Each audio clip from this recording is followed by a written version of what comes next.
ជំរាបសួរបងប្អូនទាំងអស់គ្នាអត់ថ្ងៃនេះគឺខ្ញុំមកធ្វើបង្អែមលំអ៊ីចេកបងប្អូនធ្លាប់ញ៉ាំបង្អែមលំអ៊ីចេកអត់បើអត់ធ្លាប់ញ៉ាំទេតើយើងមកធ្វើជាមួយគ្នាវិធីធ្វើអត់ពិបាកទេគ្រឿងផ្សំក៏អត់ច្រើនមុខដែរដំបូងនេះខ្ញុំចាប់ផ្ដើមមកត្រាំជាមួយនឹងគ្រាប់សាគូអ្នកខ្លះគាត់ហៅភ្នែកកែបយើងប្រើវាចំនួន4សភាបាយមុនត្រាំបងប្អូនលាងវាមួយទឹកពីរទឹកឲ្យស្អាតសិនទៅរួចហើយចាំយើងធ្វើការត្រាំវាចោលរយៈពេលប្រហែលជា30នាទីហើយចេកដែលយើងយកមកធ្វើនំអ៊ីថ្ងៃហ្នឹងគឺយើងប្រើចេកណាំវ៉ាណាហើយចេកណាំវ៉ាគឺយើងជ្រើសរើសចេកដែលទុំល្មមអត់យកស្គីលពេកហើយក៏អត់ឲ្យវាទុំញយពេកដែរខ្ញុំប្រើវាចំនួន7ផ្លែប៉ុន្តែមួយផ្លែទៀតនោះវាខូចខ្ញុំកាត់ចោលអស់ពាក់កណ្ដាលហើយនៅសល់6ផ្លែកន្លះហើយបើបងប្អូនមានជីងថ្លឹងគឺអាចថ្លឹងបានសាច់ចេកដែលបកហើយនោះគឺចំនួនកន្លះគីឡូយើងបកវារួចរាល់អស់បងប្អូនអាចយកសមកចង្កត់វាក៏បានឬមកក៏ពាក់សមដៃដើម្បីធ្វើការច្បាច់វាក៏បានដែរធ្វើម៉េចបងប្អូនច្បាច់វាឲ្យវាម៉ត់ល្មមឲ្យវានៅរាងដុំតិចទៅពេលដែលបងប្អូនញ៉ាំទៅប៉ះសាច់ចេកវាឆ្ងាញ់ណាហើយខ្ញុំយកសាច់ចេកហ្នឹងមកកូរលើភ្លើងដោយប្រើជាមួយនឹងទឹកស្លឹកតើយ100 ml ខ្ញុំដាក់ស្លឹកតើយឲ្យមានក្លិនឈ្ងុយបងប្អូនអត់មានស្លឹកតើយបងប្អូនប្រើទឹកធម្មតាក៏បានទឹកខ្ទិះដូងក៏បានហើយយើងដាំវាឲ្យវាពុះដើម្បីយើងកូរវាជាមួយនឹងម្សៅឆាដោយសារតែខ្ញុំចង់បានសាច់នំបែបរៀងសាច់គុជណាវាទន់ស្វិតស្រួយចឹងហើយខ្ញុំប្រើម្សៅឆាសម្រាប់នំហ្នឹងបងប្អូនអាចប្រើម្សៅអង្ករត្នោតក៏បានបើបងប្អូនប្រើម្សៅអង្ករត្នោតបងប្អូនមិនចាំបាច់យកចេកមកកូរទេយើងច្បាច់ចេកជាមួយនឹងម្សៅអង្ករត្នោតរួចហើយបងប្អូនបន្ថែមទឹកបន្តិចម្ដងរហូតដល់សាច់នំយើងល្មួតចូលគ្នាទៅគឺជាការស្រេចហើយប៉ុន្តែដោយសារយើងប្រើម្សៅឆាអញ្ចឹងចាំបាច់ត្រូវច្បាច់វាជាមួយនឹងទឹកដាំពុះអញ្ចឹងហើយខ្ញុំយកវាមកកូរលើភ្លើងបន្តិចហើយម្សៅពេលដែលចាក់ហ្នឹងគឺដោយបងប្អូនមើលក្នុងវីដេអូអញ្ចឹងយើងចាក់វាម្ដងពាក់កណ្ដាលបន្ទាប់មកបងប្អូនបិទភ្លើងរួចហើយយកវាមកលុញនៅខាងក្រៅយើងត្រៀមជាមួយនឹងម្សៅឆាបន្តិចមកដើម្បីប្រឡាក់ដៃយើងលុញវារហូតដល់តែសាច់នំយើងវាស្អិតល្មួតចូលគ្នាខ្លាចជាដុំមួយដែលល្មមដែលបងប្អូនអាចលុញបានបរិមាណម្សៅឆាដែលខ្ញុំប្រើគឺចំនួន300ទៅ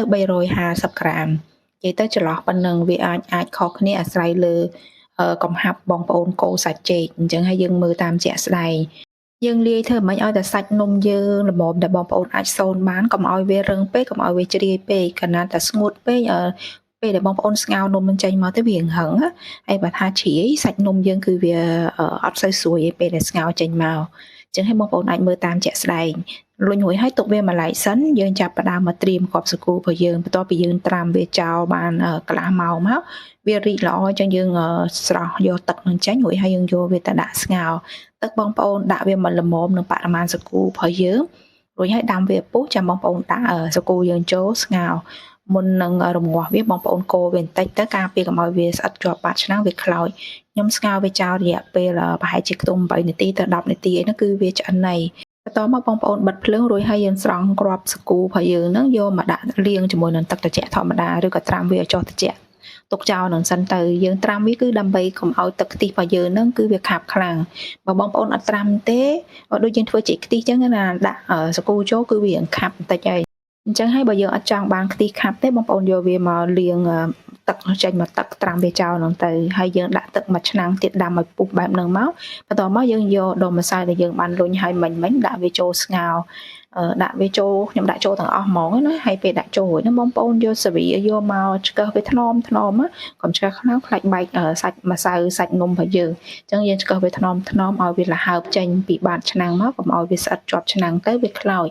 ហើយយើងរងចាំរហូតដល់តែវាពុះអណ្ដែតឡើងមកលើបែបនេះពេលដែលវាអណ្ដែតឡើងមកលើសពអស់គឺបានន័យថាវាឆ្អិនហើយប៉ុន្តែយើងអត់ទាន់យកទេអត់ទាន់ស្រង់វាឡើងទេព្រោះវាអត់ទាន់ឆ្អិន100%ទេអញ្ចឹងបងប្អូនធ្វើការរំងាស់វាចោលរយៈពេល3នាទីទៀតសិនដើម្បីឲ្យសាច់នំយើងគឺវាឆ្អិនបានល្អបន្ទាប់ពី3នាទីមកគឺបងប្អូនអាចស្រង់វាចេញយកមកត្រាំជាមួយទឹកត្រជាក់ត្រាំរហូតដល់តែវាចុះត្រជាក់ឥឡូវនេះយើងស្រង់វាចេញមកអស់ហើយខ្ញុំត្រាំវាទុកចោលនឹងសិនទៅហើយយើងចាប់ផ្ដើមទៅធ្វើទឹកខ្ទិះម្ដងសម្រាប់ទឹកខ្ទិះគឺយើងប្រើខ្ទិះដើមលាយជាមួយនឹងខ្ទិះចុងធ្វើម៉េចឲ្យបានចំនួន1លីត្ររួចហើយខ្ញុំបន្ថែមស្លឹកតើយចូលចំនួន1ស្លឹកហើយយើងដាក់ស្ករសចូលចំនួន8សភាបាយ អំបិលកន្លះស្លាបព្រាកាហ្វេបរិមាណស្ករដែលខ្ញុំដាក់ហ្នឹងគឺវាអត់ផ្អែមខ្លាំងទេបងប្អូនចូលចិត្តផ្អែមខ្លាំងបងប្អូនអាចបន្ថែមស្ករច្រើនជាងនឹងបានរសជាតិរបស់ខ្ញុំគឺផ្អែមឡមពេលដែលយើងកូរស្កររលាយសព្វហើយចាំបងប្អូនយកសាគូដែលយើងបានស្ងោរឆ្អិនហ្នឹងយកវាមកដាក់ចូលហើយបន្តមកទៀតគឺនំអ៊ីចេករបស់យើងដែលយើងបានត្រៀមវាឆ្អិនរួចរាល់ហើយឥឡូវនេះវាចុះត្រជាក់អីចឹងយើងយកវាមកដាក់ចូលនៅក្នុងទឹកខ្ទិះដូងរបស់យើងពេលដែលដាក់ចូលហ្នឹងគឺយើងកូរវាហើយដាំវាពុះម្សៅទៀតសិនបានយើងបិទភ្លើងណាបងប្អូនរងចាំឲ្យវាពុះបន្តិចទៅបិទភ្លើងបានហើយកុំរងាស់វាតាណារងាស់វាធ្វើឲ្យខ្ទិះយើងលែងឈ្ងុយតែប៉ុណ្ណឹងនំអ៊ីចេករបស់ខ្ញុំគឺរួចរាល់ហើយបងប្អូនអត់ធ្លាប់ធ្វើអាចសាកល្បងធ្វើបាននិយាយទៅរសជាតិវិញគឺឆ្ងាញ់ប្លែកខ្លាំងមែនតែនហើយដោយសារយើងប្រើម្សៅឆាទៀតអញ្ចឹងសាច់នំហ្នឹងគឺវារបៀបស្រួយស្វិតបែបរៀងគប់គុជចឹងណា